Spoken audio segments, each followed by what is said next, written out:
जय गुरुदेव, जय माता दी, जय महाकाल भैरवाय। मेरे साधक मित्रों, आपका बहुत बहुत स्वागत है आपके अपने YouTube ज्योतिष शक्ति चैनल ज्योतिष और अलौकिक शक्तियाँ शक्ति केंद्र में। मैं आचार्य एवं अध्यात्म गुरु पंकज कुमार वर्मा लेकर आया हूँ आपके लिए महत्वपूर्ण तंत्र साधनाएं, रोचक जानकारियाँ और ज्योतिष के उपाय जो प्रदान करेंगे आपको आत्मशक्ति, आत्मविश्वास और साधनाओं के माध्यम से बढ़ाएंगे आपका आध्यात्मिक ज्ञान। चलिए फिर आपका समय ना खर्च करते हुए बताता हूँ आपको आज का विषय। मेरे साधक मित्रों, आज मैं अपने इस वीडियो में लेकर आया हूँ भैरव साधना के अंतर्गत क्षेत्रपाल भैरव साधना। साथ में वीडियो के अंत में दूंगा ज्योतिष के उपाय। चलिए फिर देर ना करते हुए करते हैं आज के विषय पर चर्चा। आज के विषय पर चर्चा से करने से पहले एक मुख्य तत्व। सो मेरे साधक मित्रों, प्लीज वीडियो को लाइक, सब्सक्राइब, शेयर करना बिल्कुल ना भूलें और पूरी जानकारी पाने के लिए वीडियो को अंत तक देखें, इसकी बिल्कुल ना करें। आज का विषय क्षेत्रपाल भैरव साधना। क्षेत्रपाल भैरव साधना को क्षेत्रपाल भैरव के परिचय के साथ शुरू करते हैं। भैरव भगवान शिव का उग्रतम और रौद्र स्वरूप हैं। जब जब धर्म, पाप और दुष्ट शक्ति बढ़ती है, तब भगवान शिव भैरव रूप धारण कर एक संहार एवं रक्षा का कार्य करते हैं। भैरव के अनेकों रूप हैं। रूपों का वर्णन शास्त्रों में मिलता है। इन्हीं में से एक क्षेत्रपाल भैरव है। नाम की व्याख्या। क्षेत्र का अर्थ है भूमि, स्थान, क्षेत्र अर्थात दिशा। पाल का अर्थ है रक्षक या संरक्षक। अतः क्षेत्रपाल भैरव का तात्पर्य किसी क्षेत्र, स्थान, तीर्थ, गांव, नगर तथा देवालय की रक्षा करने वाले भैरव से है। स्वरूप। क्षेत्रपाल भैरव को प्रायः भयानक किंतु करुणामय रूप में दर्शाया गया है। वे काले बाण के त्रिनेत्रधारी, खप्पर, त्रिशूल, डमरू और शूल धारण किए हुए रहते हैं। इनके वाहन को श्वान यानी कुत्ता कहा गया है। यह रात्रि में विचरण करते हुए अपने क्षेत्र की निगरानी करते हैं। महत्व। सुरक्षक देवता क्षेत्रपाल और किसी भी स्थान की सुरक्षा करते हैं। मान्यता है कि मंदिरों, शक्तिपीठों और तीर्थ स्थलों के प्रवेश द्वार पर इन्हीं का स्थापना अनिवार्य होती है, ताकि कोई भी दुष्ट, भूत, प्रेत अथवा नकारात्मक शक्ति वहां प्रवेश न कर सके। दिशा पालन। वे आठों दिशाओं की रक्षा करते हैं और क्षेत्र की मर्यादा बनाए रखते हैं। कुल एवं ग्राम देवता। अनेक ग्रामों और नगरों में क्षेत्रपाल भैरव को ग्राम देवता के रूप में पूजा जाता है। तंत्र उपचार में महत्व। भैरव साधना में क्षेत्रपाल की पूजा करना आवश्यक माना गया है, क्योंकि बिना उनकी अनुमति साधक के कार्य सफल नहीं होते। धन, समृद्धि एवं सुरक्षा। क्षेत्रपाल भैरव की उपासना से चोरी, दुर्घटना, शत्रु बाधा और नकारात्मक ऊर्जा से रक्षा होती है। उपासना एवं पूजन विधि। क्षेत्रपाल भैरव की पूजा प्रायः रात्रि में की जाती है। इन्हें मध, मांस, नारियल, लाल वस्त्र, सरसों का तेल और दीप अर्पित किया जाता है। इनकी सवारी श्वान होने से कुत्ते को भोजन कराना अत्यंत शुभ माना गया है। साधक ओम ह्रीम बटुकापुद्धारणाय कुरकुर बटुकाय ह्रीम ओम जैसे भैरव मंत्रों से इन्हें प्रसन्न करता है। विशेष मान्यता। किसी भी देव स्थान या शक्तिपीठ में सबसे पहले क्षेत्रपाल भैरव की पूजा की जाती है।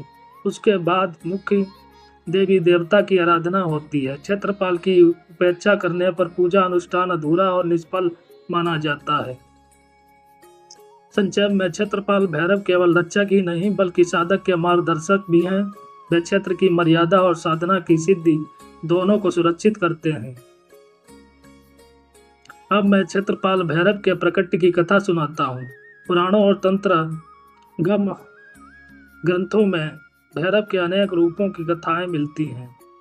उन्हीं में से एक है क्षेत्रपाल भैरव का प्रकट। यह कथा इस प्रकार कही जाती है। कथा। प्राचीन काल में वाराणसी नगरी में अनेकों सिद्ध ऋषि और साधक तपस्या किया करते थे। वहां की भूमि अत्यंत पवित्र थी, किंतु दुष्ट राक्षस और प्रेत आत्माएं साधकों को तंग करती थीं। साधकों की तपस्या भंग होने लगी और धर्म कर्म बाधित होने लगा। ऋषियों ने इस संकट का समाधान पाने हेतु भगवान शंकर से प्रार्थना की। वे देवादिदेव हैं।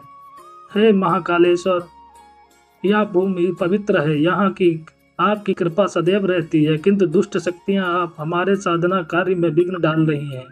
कृपया कर कोई ऐसा रक्षक प्रकट कीजिए जो सदा इस क्षेत्र की रक्षा करे। भगवान शंकर ने करुणा कर अपने उग्रतम स्वरूप का अंश प्रकट किया। उस अंश से भैरव का रूप निकला और जो श्याम बाण तीन नेत्रधारी खड़ग खप्पर और त्रिशूल धारण किए हुए थे, उनके साथ श्वान वाहन के रूप में प्रकट हुआ। शिव बोले, है भैरव, जब अब तुम इस क्षेत्र के पालक और रक्षक बनो। जब जब साधक, ऋषि, भक्त या कोई भी धर्मात्मा यहाँ साधक की साधना करेंगे, तब तब तुम उनकी रक्षा करना। कोई भी दुष्ट राक्षस, भूत, प्रेत अथवा बाधा इस क्षेत्र में प्रवेश न कर पाए। उस दिन से भैरव क्षेत्रपाल कहलाए। एक अन्य कथा, स्कंद पुराण के अनुसार जब भगवान विष्णु ने वराह रूप में हरणाक्ष का वध कर पृथ्वी का उद्धार किया, तब दैत्य कुल में और भी दानव उत्पन्न होने लगे। वे देवताओं के यज्ञ और ऋषियों की तपस्या को बाधित करने लगे। तब भगवान शिव ने अपने क्रोध से भैरव को उत्पन्न किया और कहा, तुम प्रत्येक क्षेत्र की रक्षा करोगे। प्रत्येक गांव, प्रत्येक तीर्थ, प्रत्येक मंदिर और जहां तक कि प्रत्येक साधना मंडल में तुम्हारा स्थान प्रथम पूज्य होगा। बिना तुम्हारी अनुमति कोई साधना सफल नहीं होगी। इस प्रकार क्षेत्रपाल भैरव की स्थापना हुई। तात्पर्य, क्षेत्रपाल भैरव का प्रकट धर्म की रक्षा और साधकों की सुरक्षा हेतु हुआ। इसमें इन्हें धर्म सीमा और अर्थात तीर्थ सीमा के रक्षक माना गया है। किसी भी मंदिर या शक्तिपीठ में सर्वप्रथम क्षेत्रपाल की पूजा किसी कारण की जाती है।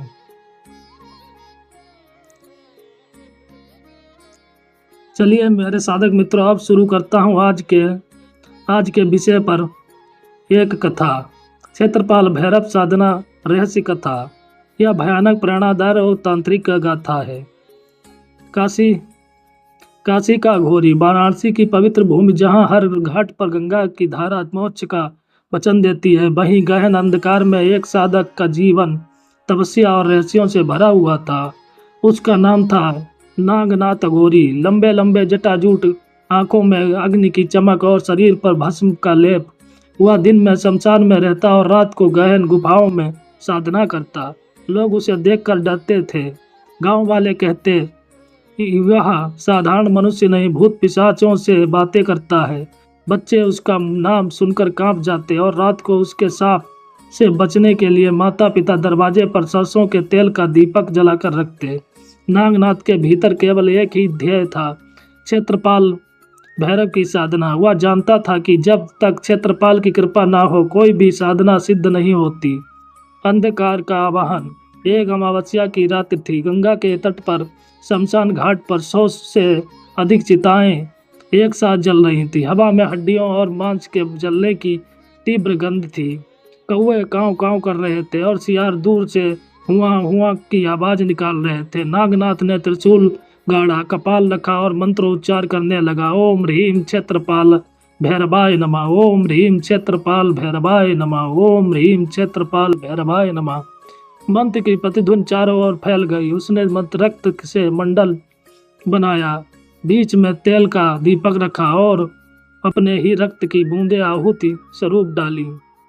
अचानक वातावरण में हलचल हुई। चारों दिशाओं से अदृश्य प्रेत आत्माएं मंडल की ओर खींचने लगीं।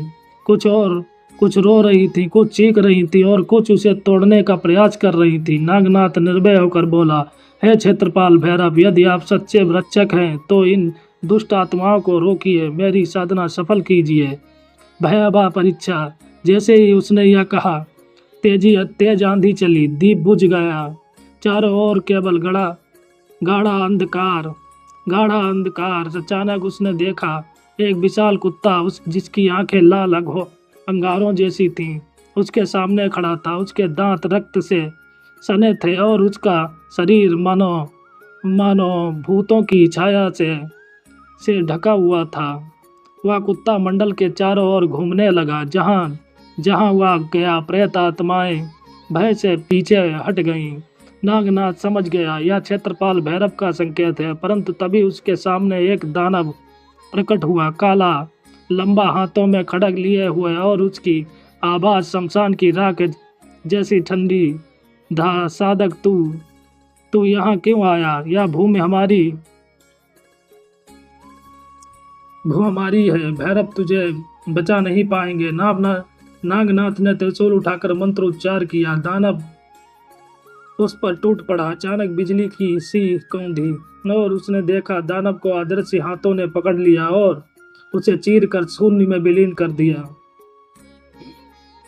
क्षेत्रपाल का प्रथम दर्शन नागनाथ विस्मय से कांप उठा और तभी उसकी दृष्टि आकाश की ओर गई। काले बादलों के बीच अग्नि की ज्योति से प्रकाशित एक भयानक किंतु तेजस्वी स्वरूप प्रकट हुआ।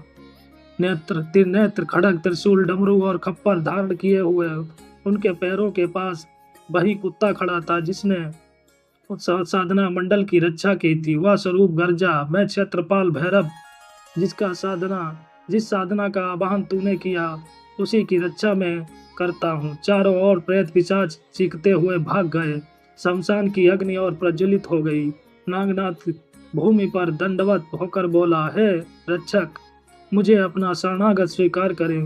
भैरव ने कहा, साधक, तेरा मार्ग कठिन है। जो क्षेत्रपाल की साधना करता है उसे पहले भय से परे जाना पड़ता है। क्या तू इसके लिए तैयार है? नागनाथ ने आंखें बंद कर कहा, हाँ प्रभु, मैं तैयार हूँ।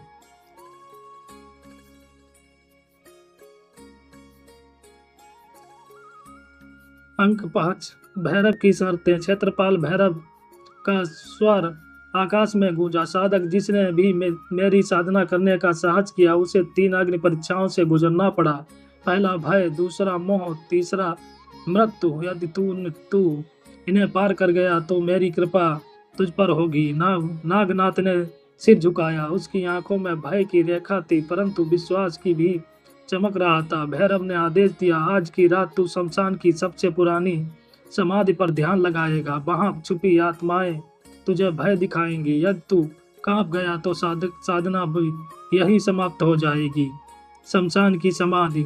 नागनाथ उस समाधि पर बैठा जिस पर किसी प्राचीन तांत्रिक का नाम धुंधला अंकित था। चारों ओर गाढ़ा अंधकार, टिमटिमाती चिताएं और हवा में असहनीय गंध। उसने मंत्र जब शुरू किया, ओम ह्रीम क्षेत्रपालाय नमः, रक्ष रक्ष पालाय पालाय। जब करते करते अचानक उसे लगा कि समाधि की मिट्टी हिल रही है। धीरे धीरे एक कंकाल बाहर निकला।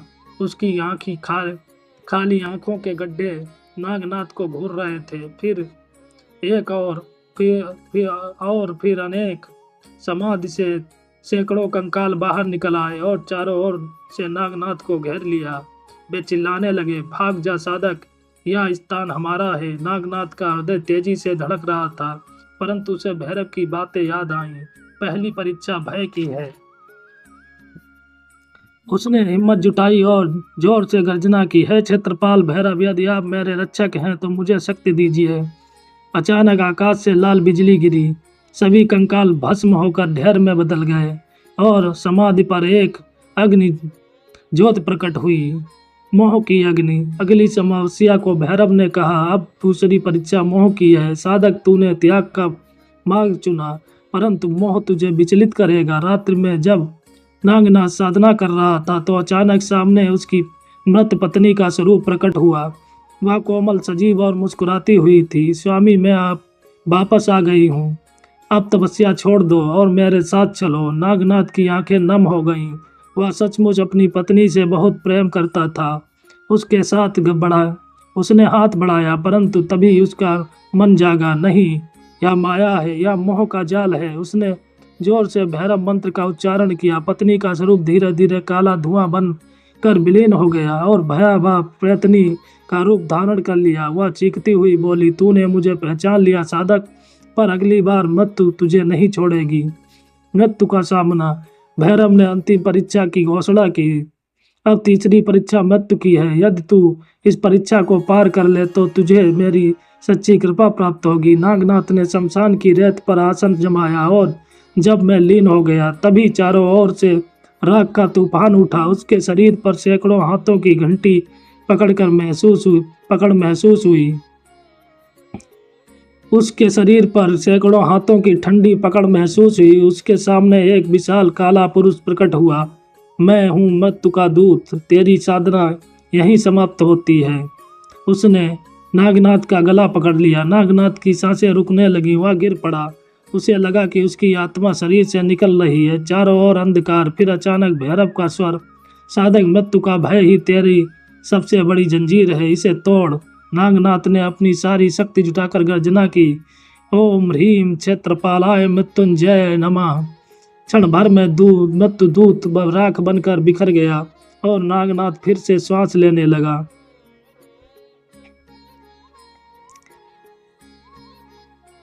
भैरव का आवाहन। तीनों परीक्षाएं सफलतापूर्वक पार करने के बाद नागनाथ शमशान की भूमि पर निढाल पड़ा था। उसका शरीर घाव से भरा था, परंतु उसकी आत्मा पहले से कहीं अधिक प्रखर हो चुकी थी। रात्रि के अंतिम पहर में जब गंगा की लहरें भी धीमी हो गईं थी, अचानक आकाश कांप उठा। चारों दिशाओं से डमरुओं की ध्वनि गूंजने लगी और नागनाथ ने देखा एक विराट स्वरूप धीरे धीरे शमशान की धूल से उभरने लगा।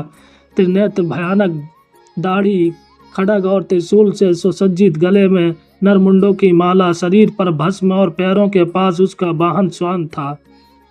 वे थे क्षेत्रपाल भैरव। उसकी गरजती आवाज शमशान की चिताओं को और प्रज्वलित कर गई। साधक नागनाथ, तूने भय और मोह मृत्यु पर विजय प्राप्त की है।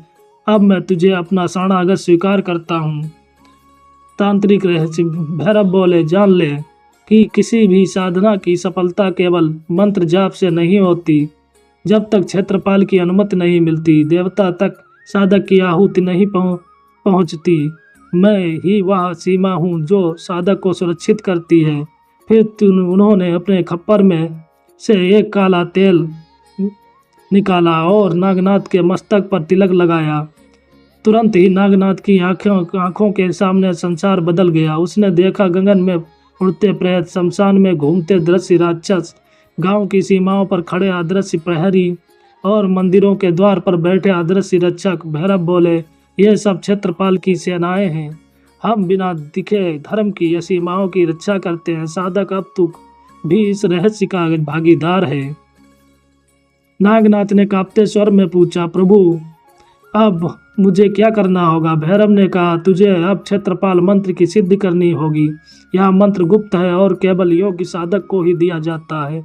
इसके जप से तू किसी भी भूमिका या साधना मंडल की रक्षा कर सकेगा। उन्होंने गंभीर स्वर में मंत्र उच्चारित किया, ओम ह्रीम छम क्षेत्रपाल भैरवाय रच रच स्वाहा। भैरव ने कहा, इस मंत्र का जब तू प्रेत शमशान में करेगा 1008 बार, जब तेरा भय पूर्णता समाप्त हो जाएगा, तब मंत्र सिद्ध हो जाएगा। नागनाथ ने यह वरदान स्वीकार किया। उसकी आंखों में अब भय नहीं बल्कि दिव्य अग्नि जल रही थी। दिन बीतते गए। नागनाथ हर अमावस्या को शमशान में बैठकर उस मंत्र का जप करता। धीरे धीरे उसके चारों ओर अदृश्य कवच बनने लगा। प्रेत पास आते पर जैसे ही किसी शक्ति से टकराकर लौट जाते। लोगों ने देखा कि अब शमशान में कोई दुष्ट आत्मा विचरती नहीं। गांव सुरक्षित हो गया। लोग धीरे धीरे नागनाथ को डर से नहीं श्रद्धा से देखने लगे। और एक दिन अमावस्या की रात क्षेत्रपाल भैरव पुनः प्रकट हुए। उन्होंने कहा, साधक अब तू केवल नागनाथ नहीं रहा, अब तू मेरा दूत है। तू जिस भूमि पर खड़ा होगा वहां किसी दुष्ट शक्ति का प्रवेश नहीं होगा। नागनाथ की आंखों से आंसू बह निकले। उसने दंडवत होकर प्रणाम किया। भैरव ने अपना त्रिशूल आकाश में उठाया और शमशान की अग्नि से एक दिव्य दीप प्रकट किया। यह दीप अब तेरे भीतर की शक्ति है। जहां इसे प्रज्वलित करेगा वहां मैं स्वयं उपस्थित हूँगा।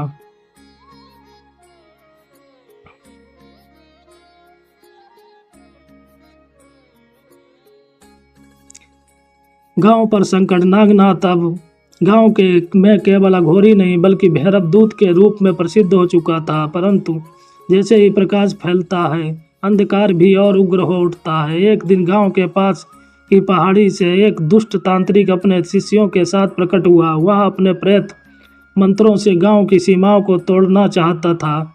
उसने रात में शमशान में बलि दी और गांव की ओर प्रेत भेजे। लोगों ने देखा घरों की छतों पर काले साए, कुओं से आती अजीब आवाजें, बच्चों के रोने की चीखें और आकाश में उड़ते अग्नि गोले। गांव भय से कांप उठा। सब लोग नागनाथ के पास दौड़े। क्षेत्रपाल का दीप। नागनाथ ने गांव के मध्य चौक पर खड़ा होकर वहीं क्षेत्रपाल का दिव्य दीप प्रज्वलित किया जो भैरव ने उसे दिया था। जैसे ही दीप जला, चारों दिशाओं में अग्नि रेखा फैल गई। चारों गांव के चारों ओर दृश्य कवच खड़ा हो गया। परंतु दुष्ट तांत्रिक हंसा, नागनाथ, तेरा दीप मेरे प्रेतों को रोक नहीं पाएगा, मैं स्वयं तुझे भस्म कर दूंगा। उसने काला धुआं उगलते हुए मंत्र उच्चार किया। सैकड़ों प्रेत नागनाथ पर टूट पड़े। नागनाथ ने अपनी पूरी शक्ति से गर्जना की, ओम ह्रीम छम क्षेत्रपाल भैरवाय रच्छ रच्छ स्वाहा। अचानक दीपक की लौ कई गुना बड़ी हो गई। उसने निकल कर एक विराट छाया गांव के ऊपर खड़ी हो गई। क्षेत्रपाल भैरव स्वयं वे थे, क्षेत्रपाल भैरव स्वयं। भयानक युद्ध। भैरव ने अपनी त्रिनेत्र दृष्टि दुष्ट तांत्रिक पर डाली। वह चीख कर गिर पड़ा। प्रेत पिशाच भैरव को देखकर कांप उठे और राख बनकर बिखर गए। काला धुआं आकाश में विलीन हो गया। भैरव ने गर्जना की, यह भूमि अब मेरी है, कोई दुष्ट शक्ति यहाँ प्रवेश नहीं कर सकती। नागनाथ ने देखा कि तांत्रिक जमीन पर पड़ा तड़प रहा है। भैरव ने उससे कहा, जो धर्म के विरुद्ध खड़ा होता है उसका यही अंत होता है। क्षण में वह तांत्रिक भस्म हो गया। गांव के लोग विस्मय और भय से कांपते हुए भूमि पर गिर पड़े। उस सभी ने मिलकर कहा, जय क्षेत्रपाल भैरव, जय जगन्नाथ बाबा। प्रेरक संदेश।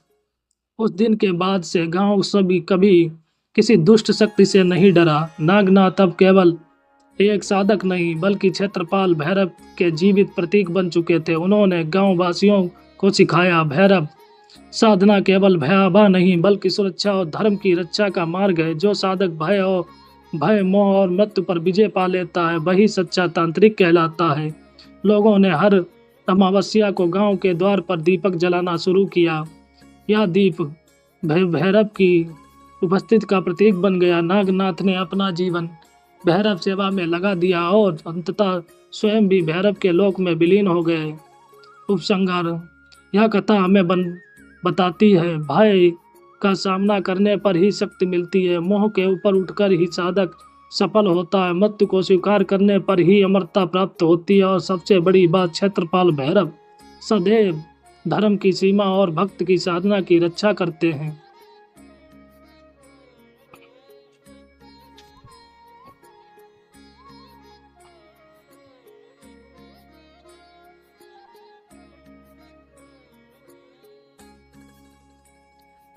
क्षेत्रपाल भैरव संपूर्ण वैदिक आसक्ति सुसंबद्ध साधना विधि, सुरक्षित व विवेकी रूप में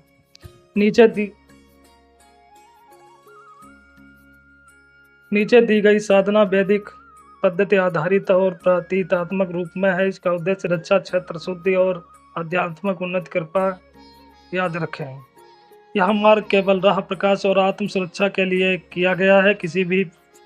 किसी के प्रति हानि पहुंचाने है तो इसका इस्तेमाल ना करें। तांत्रिक गुप्त शक्तियों का अभ्यास गुरु योग्यता और मार्गदर्शन में करें।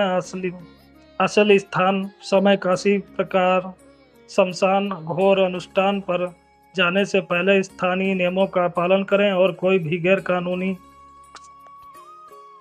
या अनैतिक कर्म ना करें। तैयारी, योग्यताएं एवं शुद्धि। मन संकल्प साधना आरंभ से पहले तय कर लें कि इसका उद्देश्य क्षेत्र रक्षा, साधना सफलता और लोकहित है। उत्तर काल, क्षेत्र उत्तर या काल। क्षेत्रपाल भैरव की साधना परंपरागत रूप से अमावस्या, शनिवार या कोई भी उपयुक्त रात्रि के पहले पहर में की जाती है। यदि आप वैदिक रूप चाहते हैं तो सूर्योदय या सायंकाल के समय नियम भी उपयोगी हैं। शरीर व वेश, स्नान, साफ कपड़े, नारंगी या लाल या काला परंपरागत। शुद्ध स्थान, साधना को उपवास या हल्का आहार करें। स्थल साफी, पूजना स्थल को साफ कर लें। मिट्टी या कपड़ा बिछाएं। यदि संभव हो तो दक्षिण पूर्व हल्का दीपक रखें। मंत्र, गुरु तत्व ज्ञान। यदि संभव हो तो गुरु आदेश लें। कमी होने पर नीचे दिए हुए सुरक्षित मंत्रों का प्रयोग धर्म उद्देश्य हेतु करें। आवश्यक सामग्री सरल एवं गैर हानिकारक। स्वच्छ आसन, काला या लाल कपड़ा, दीप सरसों का या घी का दीपक और अगरबत्ती, लौंग या कपूर वैकल्पिक। अक्षत यानी चावल, लाल या केसर वाला सूखा फूल, लाल सिंदूर, कुमकुम, हल्का भस्म।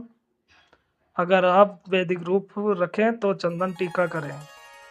तुलसी या गाय या पूर्णता के अनुसार जल, पवित्र नमक, थोड़ा पारंपरिक शुद्धि है तो लघु घंटी यदि उपलब्ध हो। रक्त, मांस आदि किसी भी प्रकार की हानिकारक चीजें ना रखें। हम शुद्ध और वैदिक प्रतीकात्मक विधि पर बल दे रहे हैं। वैकल्पिक लोहे का छोटा प्रतिमा या रूप यदि मंदिर स्थापना हो या श्वान आँख सर्किल चिन्ह कागज पर बनाकर रखें। प्रारंभिक क्रिया, स्थान शुद्धि व संकल्प। स्थान पर ना जाकर पहले छोटा सा संकल्प लें। ओम इदम संकल्पम मम क्षेत्रपाल भैरव साधना क्षेत्र रक्षणाय साधाय सिद्धे लोकहिताय। हथेलियों में जल लेकर स्थान पर छिड़कें। चारों कोनों पर हल्के औपचारिक स्पर्श यह भूमि शुद्धि है। घंटी बजाएं और 3 बार दीप जलाकर भगवान या देव पूजन का संकेत दें। आवाहन, शांत वैदिक स्वरूप। हाथों में माला लेकर ध्यान स्थित करें। आंखें बंद कर गहरी सांस लें। निम्न आवाहन संकल्प मन में अथवा ध्वनि में कहें। ओम नमो क्षेत्रपाल भैरवाय। अहम अमुक नाम भवता शरणागत अस्मि, कृपया अस्य क्षेत्रस्य रक्षणं कुरु। 3 बार घनिष्ठता से यह आवाहन बोलें। न्यास, अंग तत्व स्थापना, सरल वैदिक न्यास। न्यास का उद्देश्य मन, वाणी और क्रिया को देवता के साथ जोड़ना है। सरल रूप से कर सकते हैं। मण न्यास, मुख, हाथ, पैर। हाथों पर हल्का तिलक कर के कहें ओम हाथे न्यासे, अर्थात यह हाथ का तुम्हारा है। ओम मुख बाचो न्यासे, सरल सूचनात्मक शब्द। अंग न्यास में ओम ह्रीम क्षेत्रपालाय नमः का संकल्प हल्के स्वर में हर आरंभ पर लगाया जा सकता है। ध्यान, यदि आप पारंपरिक विस्तृत अंग न्यास कर चाहते हैं, हस्त, हृदय, उरु इत्यादि, तो गुरु से विस्तृत प्रशिक्षण लें। प्रमुख मंत्र सुरक्षित या सार्वजनिक। नीचे दिए मंत्र सुरक्षित सामान्य आराधना प्रकार के रूप में दिए जा रहे हैं। इनमें कोई भी प्रिय, अप्रिय, हिंसक या अवैध निर्देश शामिल नहीं है। मुख्य सूत्र मात्र। साधारण आराधना है तो ह्रीम क्षेत्रपाल भैरवाय नमः। वैदिक सम्मिश्र अनुष्ठान में इसे 108 बार जपा जा सकता है। शुरुआत में 41 या 108 में विभाजित कर सकते हैं। रक्षा संबंधित मंत्र सूक्ष्म व आरंभिक। ओम ह्रीम छम क्षेत्रपाल भैरवाय रक्ष रक्ष स्वाहा। यह रक्षा संकल्प मंत्र है। वैदिक रूप से स्मरण व जप करते हैं। दीप समर्पण मंत्र। आसन हवन से पहले ओम सर्वेभि रक्षतो भवेत् क्षेत्रपाल भैरवाय ह्रीम। मन में रखें। मंत्र जाप का असली प्रभाव नियतता, शुद्धता, श्वास, लय और श्रद्धा से आता है, मात्र श्रुति मात्र शब्द नहीं। जप विद प्रैक्टिकल। माला यदि संभव हो तो 108 माला आरंभ में 21 बार से शुरू करें और नियमित बनाएं। वाणी अभ्यास। मंत्र उच्चारण धीमे, स्पष्ट और भावात्मक रहें। यदि निजी निवेदन कर रहे हो तो अंत में अपना नाम, किसी विशेष क्षेत्र का नाम जोड़ें। अब यदि प्रतिदिन एक निश्चित समय, उदाहरण 30 या 45 मिनट रखें। अमावस्या शनिवार पर विशेष 1 से 2 घंटे। हवन विकल्प। यदि आप वैदिक हवन करना चाहते हैं तो घी की यज्ञ आहुति के साथ छोटे मंत्र समूह का समावेश करें। हवन सामग्री केवल शुद्ध घृत, घी, अक्षत, देसी घी और आनंदित फल हो। किसी भी हानिकारक आहुति, मांस या रक्त की अनुमति न दें। हवन यदि किया जा रहा हो तो वैदिक प्रतीकात्मक छोटा अग्निकुंड स्थापना करें। लोहे कुंड स्वच्छ और नियंत्रित। अग्नि प्रज्वलित कर शुद्ध घी के से छोटी छोटी आहुति दें। हर आहुति हाथ में निम्नलिखित उच्चारण करें। ओम ह्रीम क्षेत्रपालाय स्वाहा। हवन में फल, अक्षत, घृत उपयोग करें। अंत में हवन प्रसाद को भज्जी परोस कर दें। यदि पारिवारिक सामाजिक प्रयोग। समर्पण व अनुष्ठान बंद करना। जब हवन समाधि पर हाथ जोड़कर कहें भवता कृपा मम अपर स्थातव्यम क्षेत्र रक्षणाय साधना सिद्धे, हिंदी में बोले। तिलक लगाएं केसरी या लाल और दीप बुझाकर हल्का प्रसाद मिश्रित करें। स्थान पर हल्का जल छिड़कें और चारों दिशाओं में धन्यवाद करें। नियमित आचार और जीवन शैली, नियमित आराधना जप अनुष्ठान रोज एक समय पर रखें। अनियमितता से प्रभाव घटता है। आचार सुशीलता साधक का जीवनीय आचार धर्मी अहिंसक और संयमी हो। सप्तिदान और शुद्धता का पालन करें। दोष निवारण, यदि साधना के बाद मानसिक अस्थिरता भय या उलझन बढ़े तो तुरंत गुरु, वैद्य या मनोवैज्ञानिक से संपर्क करें। विशेष प्रथाएं क्षेत्र रक्षा हेतु सामुदायिक ग्राम स्थल दीप, नगर ग्राम के मुख्य द्वार पर यदि अनुमति हो एक प्रतीकात्मक दीप प्रतीक रखें। साफ गिलास, दीपक में तेल घी। वार्षिक अनुष्ठान गांव समुदाय में अमावस्या पर सामूहिक आरती व पाठ कराएं या सामूहिक धर्म शक्ति को बढ़ाता है। क्षेत्र चिन्ह, मंदिर प्रांगण पर आश्वान प्रतिमा या क्षेत्रपाल चिन्ह कागज पाटे पर रखें या मानवीय चेतनाओं में सुरक्षा बोध जगाता है। सावधानियां व नैतिक दिशा निर्देश, कभी भी किसी के प्रति हानि पहुंचाने का उद्देश्य न रखें। किसी भी प्रयोग में वैधानिक सीमाएं और स्थानीय परंपराओं का आदर करें। यदि साधना के दौरान कोई मानसिक अस्थिरता या भयावस्था हो तो साधना रोक दें और चिकित्सक या मनोवैज्ञानिक की सहायता लें। तांत्रिक ग्रंथों में कई गुप्त शास्त्रीय अभ्यास मिलते हैं, वे सिर्फ गुरुअधीन सीखें। समापन संक्षेप, क्षेत्रपाल भैरव की साधना का मूल भाव है क्षेत्र की रक्षा, धर्म सीमा का स्थापना और साधक की आंतरिक निर्भयता। ऊपर दी गई विधि एक सुरक्षित, वैदिक, संयोजित और अर्थपूर्ण प्रारंभिक मार्ग है। इसे श्रद्धा, अनुशासन और नैतिकता से लागू करें। यदि आप चाहें तो इस विधि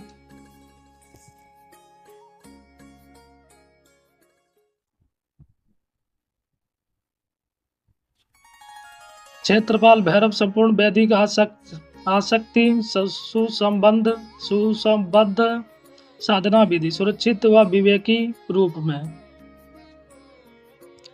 नीचे दी गई साधना विधि वैदिक पद्धति पर आधारित और प्रतीकात्मक है रूप में है। इसका उद्देश्य रक्षा, क्षेत्र शुद्धि और आध्यात्मिक उन्नति है। कृपया याद रखें, यह मार्ग केवल राह प्रकाश और आत्म सुरक्षा के लिए दिया गया है। किसी के प्रति हानि पहुंचाने हेतु इसका इस्तेमाल ना करें। तांत्रिक गुप्त शक्तियों का अभ्यास गुरु योग्यता और मार्गदर्शन में करें। असली स्थान, समय, काशी प्रकार, शमशान, घोर अनुष्ठान आदि पर जानने से पहले स्थानीय नियमों का पालन करें और कोई भी गैर कानूनी या अनैतिक कर्म ना करें। तैयारी एवं योग्यताएं व शुद्धि। मन संकल्प, साधना आरंभ से पहले तय कर लें कि इसका उद्देश्य क्षेत्र रक्षा अथवा सफलता और लोकहित है। उत्तरकाल क्षेत्रपाल भैरव की साधना परंपरागत रूप से अमावस्या, शनिवार या कोई उपयुक्त रात्रि में की गई जाती है। यदि आप वैदिक रूप से चाहते हैं तो सूर्योदय, सायंकाल के समय नियम भी उपयोगी हैं। शरीर व वेश, स्नान, साफ कपड़े, नारंगी या लाल या काला परंपरागत। शुद्ध स्थान, साधक को उपवास या हल्का आहार कर लें। स्थल, साफी, पूजा स्थल को साफ कर लें। मिट्टी या कपड़ा बिछाएं। यदि संभव हो तो दक्षिण या पूर्व हल्का दीपक रखें। मंत्र, गुरु तत्व ज्ञान, यदि संभव हो तो गुरु आदेश लें। कमी होने पर नीचे दिए हुए सुरक्षित मंत्रों का प्रयोग धर्म उद्देश्य हेतु करें। आवश्यक सामग्री सरल और गैर हानिकारक। स्वच्छ आसन, काला या लाल कपड़ा, दीप, सरसों घी का दीपक और अगरबत्ती, लौंग व कपूर वैकल्पिक। अक्षत यानी चावल, लाल या केसर वाला सूखा फूल, लाल सिंदूर, कुमकुम, हल्का भस्म। अगर आप वैदिक रूप रखें तो चंदन टीका लगाएं। तुलसी या गाय या पूर्णता के अनुसार जल, नमक पारंपरिक शुद्धि हेतु। लघु घंटी यदि उपलब्ध हो। रक्त, मांस आदि किसी भी प्रकार की हानिकारक चीज़ें न रखें। हम शुद्ध और वैदिक प्रतीकात्मक विधि पर बल दे रहे हैं।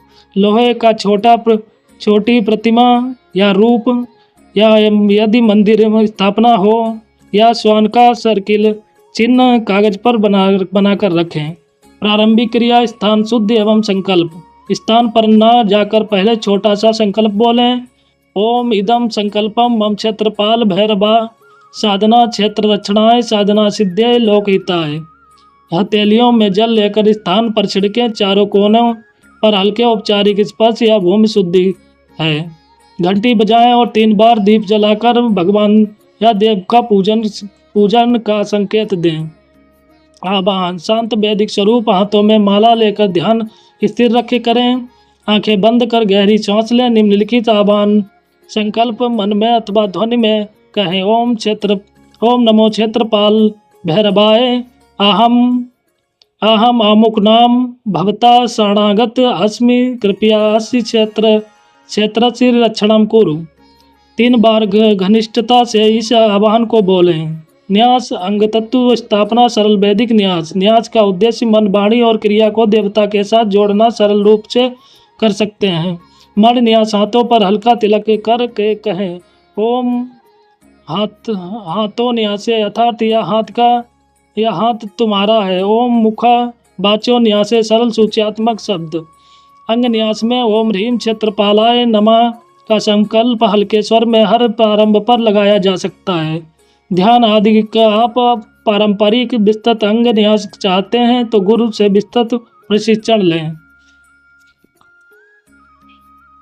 प्रमुख मंत्र सुरक्षित एवं सार्वजनिक। नीचे दिए मंत्र सुरक्षित, सामान्य और आराधना प्रकार के रूप में दिए जा रहे हैं। इनमें कोई भी अप्रिय, हिंसक या अवैध निर्देश शामिल नहीं है। मुख्य सूत मंत्र साधारण आराधना। ओम ह्रीम क्षेत्रपालाय भैरवाय नमः। वैदिक स्मृत अनुष्ठान में इसे 108 बार जपा जा सकता है। शुरुआत में 21, 41, 108 में विभाजित कर सकते हैं। रक्षा संबंधित मंत्र सूक्ष्म व आरंभिक। ओम ह्रीम छम क्षेत्रपाल भैरवाय रक्ष रक्ष स्वाहा। यह रक्षा संकल्प मंत्र है। वैदिक रूप से स्मरण व जप करते रहें। दीप समर्पण मंत्र आसन हवन से पहले। ओम सर्वैः रक्षतो भवेत् क्षेत्रपाल भैरवाय ह्रीम। मन में रखें मंत्र जाप का असली प्रभाव नेत्रता, शुद्धता, श्वास लय और श्रद्धा से आता है, मात्र श्रुति मात्र शब्द नहीं। जप विद प्रैक्टिकल। माला यदि संभव हो तो 108 मनगे की माला आरंभ में 21 बार से शुरू करें और नियमितता बनाए रखें। वाणी अभ्यास। मंत्र उच्चारण धीमे, स्पष्ट और भावात्मक रखें। यदि निजी निवेदन कर रहे हों तो अंत में अपना नाम, किसी विशेष क्षेत्र का नाम जोड़ें। अवधि प्रतिदिन एक निश्चित समय, उदाहरण तौर पर 30 से 45 मिनट रखें। अमावस्या या शनिवार पर विशेष 102 घंटे।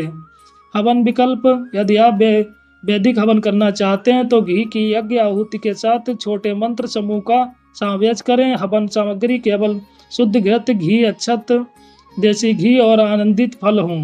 किसी भी हानिकारक आहुति मान से रक्त की अनुमति न दें। हवन यदि किया जा रहा हो तो वैदिक प्रतीकात्मक छोटा अग्निकुंड स्थापित करें। लोहे का कुंड या स्वच्छ और नियंत्रित। अग्नि प्रज्वलित कर शुद्ध घी से छोटी छोटी आहुति दें। हर आहुति साथ में निम्नलिखित उच्चारण करें। ओम ह्रीम क्षेत्रपालाय स्वाहा। हवन में फल, अक्षत, घृत उपयोग करें। अंत में हवन प्रसाद को भाजी परोस कर दें। यदि पारिवारिक या सामाजिक प्रयोग। समर्पण व अनुष्ठान बंद करना। जब हवन समाप्ति पर हाथ जोड़कर कहें, भवता कृपया मम उपर स्थादिव्यम क्षेत्र रक्षणाय साधना सिद्ध्यै तिलक आभा लगाएं। केसरी, लाल और दीप बुझाए कर हल्का प्रसाद वितरित करें। स्थान पर हल्का जल छिड़कें और चारों दिशाओं में धन्यवाद करें। नियमितता। 4 और जीवन शैली। नियमित आराधना। जब अनुष्ठान रोज एक समय पर रखें। अनियमितता से प्रभाव घटता है। आचार सुशीलता। साधक का जीवनीय आचार धार्मिक, अहिंसक और संयमी हो। सत्यदान और शुद्धता का पालन करें। दोष निवारण। यदि साधना के बाद मानसिक अस्थिरता, भय या उलझन बढ़े तो तुरंत गुरु, वैद्य या मनोवैज्ञानिक से संपर्क करें। विलेज प्रथाएं क्षेत्र रक्षा हेतु सामुदायिक ग्राम स्थल दीप नगर ग्राम के मुख्य द्वार पर यदि अनुमति हो एक प्रतीकात्मक दीपक के प्रतीक रखें। साफ गिलास दीपक में तेल घी। वार्षिक अनुष्ठान गांव और समुदाय में अमावस्या पर सामूहिक आरती व पाठ कराएं। यह सामूहिक धर्म शक्ति को बढ़ाता है। क्षेत्र चिन्ह मंदिर प्रांगण पर स्वर्ण प्रतिमा का क्षेत्रपाल चिन्ह कागज या पाटे पर रखें। यह मानवीय चेतना में सुरक्षा बोध जगाता है। सावधानियां और नैतिक निर्देश दिशा निर्देश कभी भी किसी के प्रति हानि पहुंचाने का उद्देश्य न रखें। किसी भी प्रयोग में वैधानिक सीमाएं और स्थानीय परंपरा का आदर करें। यदि साधना के दौरान कोई मानसिक अस्थिरता या भयावस्था हो तो साधना रोक दें और चिकित्सक मनोवैज्ञानिक की सहायता लें। तांत्रिक ग्रंथों में कई गुप्त शास्त्रीय अभ्यास मिलते हैं, वे सिर्फ गुरु अधीन सीखें। समापन क्षेत्रपाल भैरव की साधना का मूल भाव क्षेत्र की रक्षा, धर्म सीमा का स्थापना और साधना की आंतरिक निर्भीकता है। ऊपर दी गई विधि का एक सुरक्षित वैदिक संयोजित और अर्थपूर्ण प्रारंभिक मार्ग है। इसे श्रद्धा, अनुशासन और नैतिकता से लागू करें।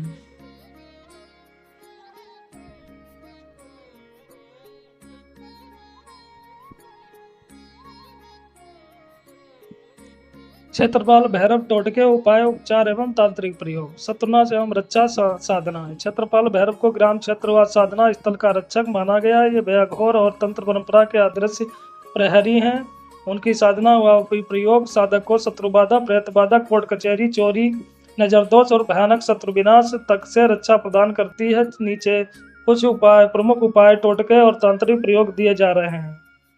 शत्रुनाश क्षेत्रपाल भैरव प्रयोग अमावस्या की रात को शमशान अथवा निर्जल स्थान पर जाकर काले आसन पर बैठकर रात्रि 12 बजे से साधना आरंभ करें। क्षेत्रपाल भैरव का यह मंत्र 108 बार जपे। ओम ह्रीम क्षेत्रपालाय भैरवाय शत्रु विनाशनाय हुम फट स्वाहा। जप के साथ सरसों के तेल का दीपक और काले तिल की आहुति दें। शुद्धि के बाद शत्रु का नाम लेकर तांत्रिक मंत्र का उच्चारण करें। शत्रु का तेज, बुद्धि और साथ धीरे धीरे नष्ट हो जाता है। चोरी और दुष्ट प्रभाव से रक्षा मंगलवार अथवा रविवार को घर के प्रमुख द्वार पर क्षेत्रपाल भैरव की प्रतीक रूप से सिंदूर और सरसों के तेल से पूजा करें। वहां बार 2 लौंग और 2 काली मिर्च रखकर मंत्र पढ़ें। ओम क्षेत्रपाल भैरवाय नमः। फिर उन दोनों को चारों दिशाओं में फेंक दें। इससे घर पर दुष्ट प्रभाव, चोरी और नजरदोष का नाश होता है।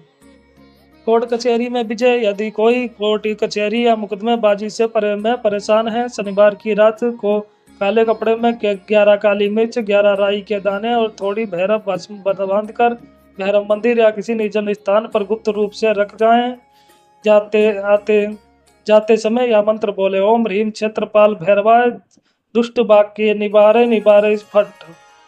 यह प्रयोग न्याय में विजय प्रदान करता है। प्रेत बाधा एवं नजर दोष निवारण, किसी पर लगातार नकारात्मक प्रभाव, बीमारी या डर का असर हो तो रविवार को उस व्यक्ति के ऊपर से 7 बार नींबू उतारकर नींबू को चारों चौराहों पर रखकर लौट आए। लौटते समय पीछे मुड़कर ना देखें। साथ ही यह मंत्र 21 बार जपें।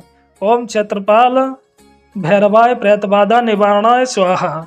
शत्रु के भयभीत करने हेतु रहस्यमय तांत्रिक प्रयोग अमावस्या की रात शमशान या गहन अंधकार में काले कपड़े पहनकर चरमासन पर बैठे सरसों के तेल का 11 बत्ती वाला दीप जलाएं।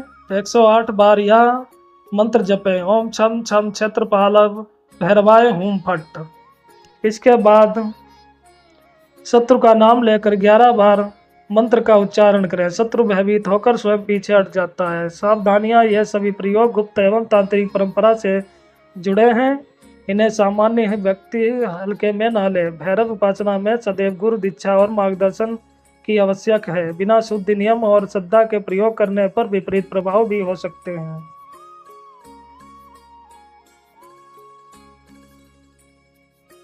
ये थे भैरव साधना के विषय एवं जानकारियां।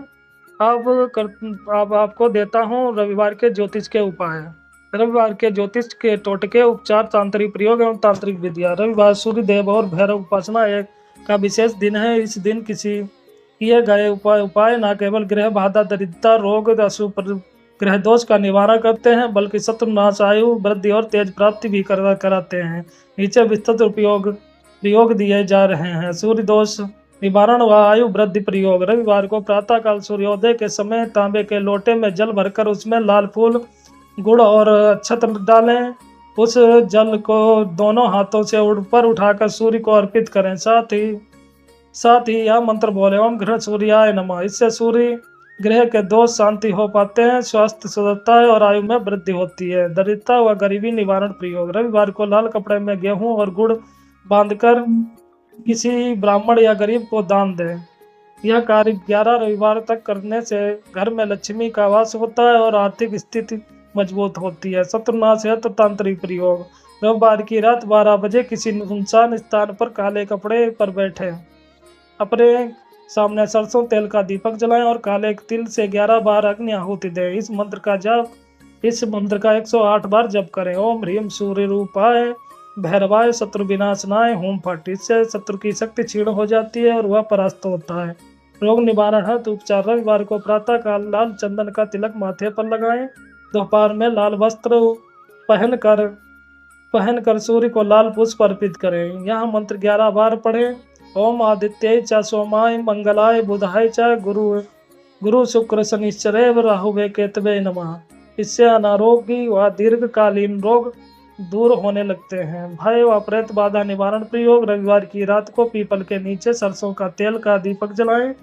वहीं पर 11 बार हनुमान चालीसा या भैरव अष्टक का पाठ करें। इससे प्रेत बाधा, बुरी नजर और आदर्श शत्रु प्रभाव नष्ट हो जाता है। संतान सुख है ज्योतिष का उपाय। जिनके जीवन में संतान सुख का अभाव हो वे रविवार को सूर्य मंदिर में जाकर लाल फूल और गुड़ अर्पित करें। 21 बार यह मंत्र बोले, हम सूर्याय पुत्रदाय नमः। इससे संतान सुख की बाधाएं दूर होती हैं। कोर्ट कचहरी में विजय प्राप्त है तो तांत्रिक प्रविधि। रविवार की रात को एक नींबू लेकर उस पर चारों ओर लाल सिंदूर से स्वस्तिक बनाएं और उस नींबू को मुकदमे के कागज पर रखकर 108 बार यह मंत्र पढ़ें और ओम सूर्य भैरवाय दुष्ट वाक्य निवारय फट। इसके बाद नींबू को चौराहे पर रख दें। यह प्रयोग न्यायालयीय कार्यों में विजय दिलाता है। अचानक धन प्राप्ति हेतु प्रयोग। रविवार को प्रातः सूर्य को लाल गुलाब अर्पित करें। दिन में 11 बार यह मंत्र जपे, ओम ह्रीम श्रीम सूर्याय नमः। अचानक रुका हुआ धन लाभ के और समृद्धि होती है। सावधानियां। सूर्य एवं भैरव से संबंधित प्रयोग करते समय सत्य संयम और श्रद्धा का पालन करें। तांत्रिक प्रयोग रात्रि में करते समय किसी को बताएं नहीं और शुद्धता बनाए रखें। जो प्रयोग शत्रुनाश या तांत्रिक विद्या से जुड़े हों वे गुरु मार्गदर्शन में ही करें। यह थी आज के ज्योतिष के उपाय और भैरव साधना। यहीं पर समाप्त होती है। अब मैं अपनी वाणी को विराम देता हूँ तथा वीडियो को समाप्त करता हूँ। इसी की तरह साधना और रोचक जानकारी पाने के लिए चैनल को लाइक, शेयर, सब्सक्राइब करना बिल्कुल ना भूलें। नई नई कथाएं सुनने, साधना पाने के लिए बेल आइकन पर प्रेस करें, जिससे आने वाला